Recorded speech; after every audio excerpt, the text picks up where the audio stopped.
Sa mga magulang po na naghahanap ng summer activity para sa inyong mga chikiting, subukan po ang isang workshop sa isang computer school sa Makati City kung saan pwede silang matuto ng animation at paggawa ng iba't ibang digital art.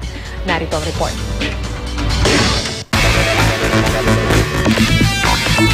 Techie at creative ba ang inyong chikiting?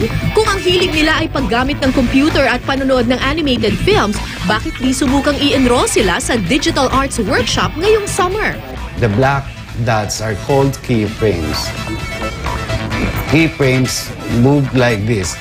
Dito sa isang computer school sa Makati City, itinuturo ang short courses gaya ng Junior Digital Animation, 3D Toy Modeling, Digital Painting, Motion Comics at Manga Comics. Most of our kids now, creative na sila, and we also see sa TV, di ba, maraming cartoons, maraming animations or manga na nababasa ng mga kids. So, I think it's in demand right now kasi yun yung nasa interest ng mga kids natin.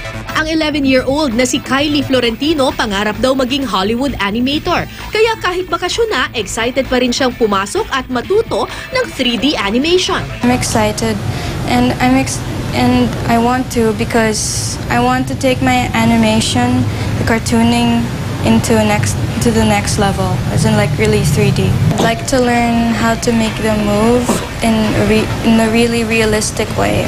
Si Colleen Santos naman mahilig gumuhit ng anime characters kaya sa manga comics class siya nag-enroll. I learned how to draw the panels on the manga so that I can create a story.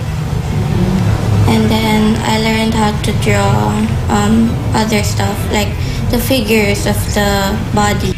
Full support naman si Daddy Rex sa hilig ng anak. It's very hard to force your interest on your kid. You have to find out what they're interested in, and you just have to back them up. It's their decision. I feel happy because my dad's a doctor, and well, I didn't think he would support me, but he did. Tatagal ng 2 hanggang 4 na linggo ang digital art workshops na ito na akmaraw para sa mga batang may edad 10 hanggang 17 taong gulang. At sa dami ng iba't ibang aktibidad na pwedeng pagpilian ng mga chikiti ngayong bakasyon, mainam itong pagkakataon para matuklasan at maipamalas ang kanilang angking talento.